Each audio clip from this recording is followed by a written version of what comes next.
In Kanban Guide, in my opinion, the section on definition of workflow is probably the most important section.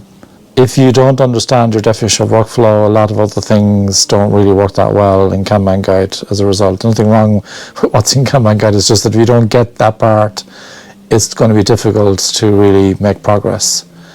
And in Kanban Guide, we talk about having a definition of workflow. So for a start, you need to have a definition of the kind of work items that might flow through that system. Some people use stories, for example, features, experiments, or whatever. What kind of items might be going through?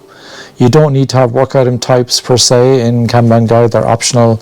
In non-software, they are more useful to reduce antibodies from people. People tend to say, well, some things take longer than others, and it's often a debate not worth having in the early stages, because there is actually some merit in non-software where some different work item types do take different lengths of time.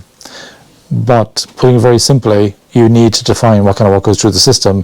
One thing is clear: we do not have fake work items going through the system. In other words, you don't have items that don't deliver value. So in other words, each item should deliver value, or at least we hope it will deliver value. Our idea is that it will deliver value. So as soon as we deliver it, we can confirm whether it did deliver value or not, but we have the potential to release value, whether that's customer value, end user value, market value, organizational value, societal value, maybe a reduction of risk, or it could be learning.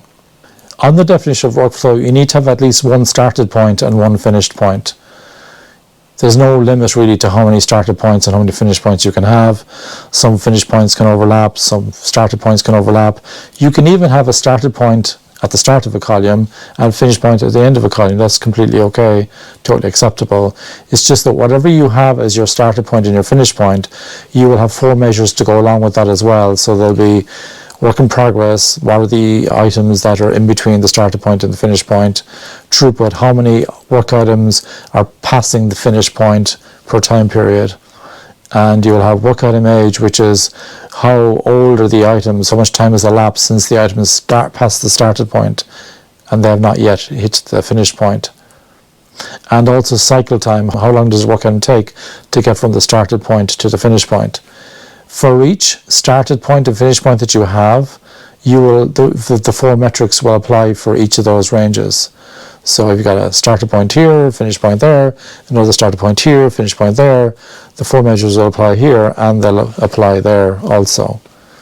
You also need to show on the definition of workflow the steps through which the work needs to go through in order for value to be delivered. So from the starting point to the finish point, are there steps that the work needs to go through?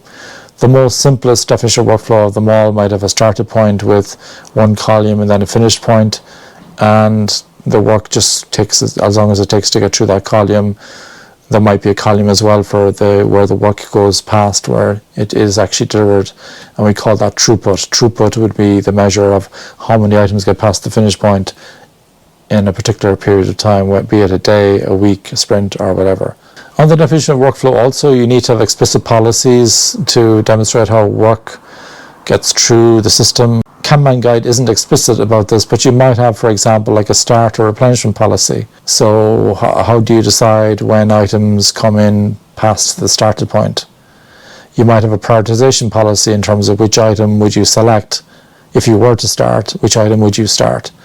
You might have a pull or move policy, so for all the items that are in progress, if someone has capacity, which item will they work on next?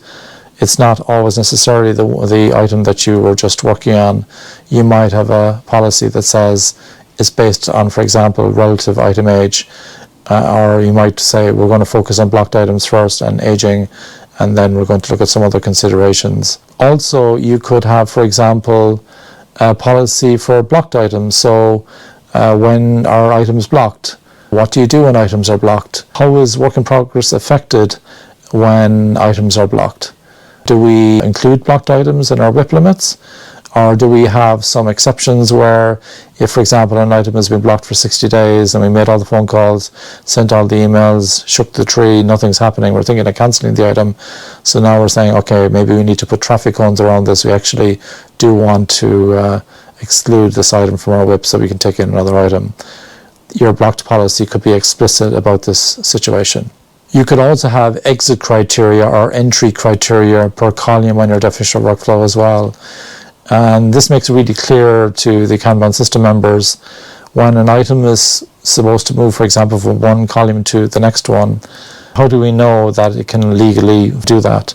Sometimes Kanban system members ask me, is it okay for this item to move from that column to that column? I say, well, what does your policy say? Well, it actually says we need to do X, Y, and Z. I said, well, have you done X, Y, and Z? And they said, no. Well, it has to stay in the column. Unless your policy is wrong, of course, you can update your policies on a periodic basis. You can do it at any time, in fact, but we tend to reserve changes of explicit policies to retrospectives, informal sessions where we consider how we can work better as Kanban system members. We also need to consider how WIP will be controlled between the starting point and the finish point.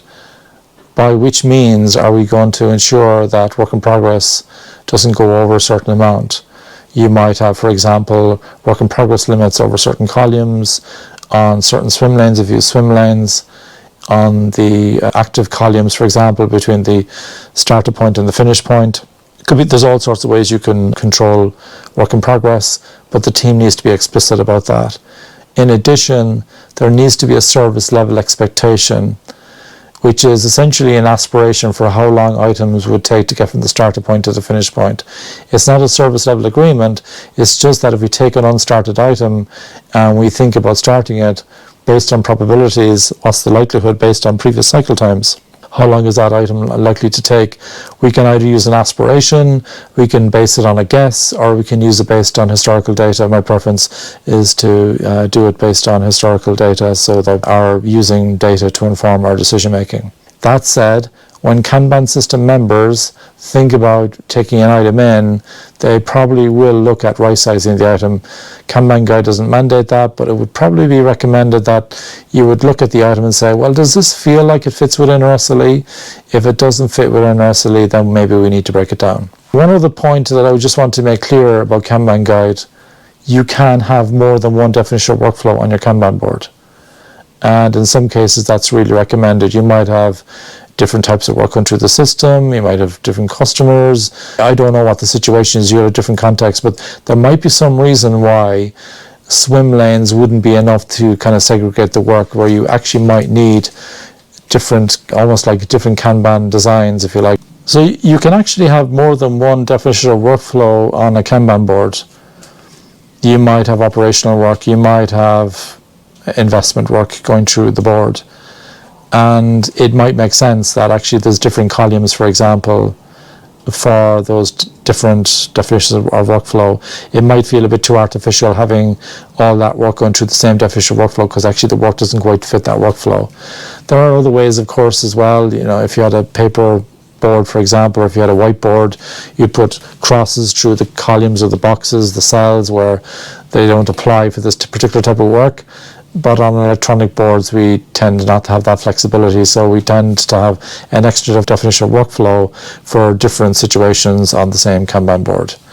Another example of that would be flight levels, for example. You might have operational boards for individual teams on a value stream, for example, and you might have a coordination board going across a value stream, and you might have a strategy board for new investments coming in, informed by what's already in progress at the coordination level. So there's lots of reasons why you might have more than one definition of workflow on a Kanban board, and it's completely legal to do that, and I would say sometimes expected. Thank you.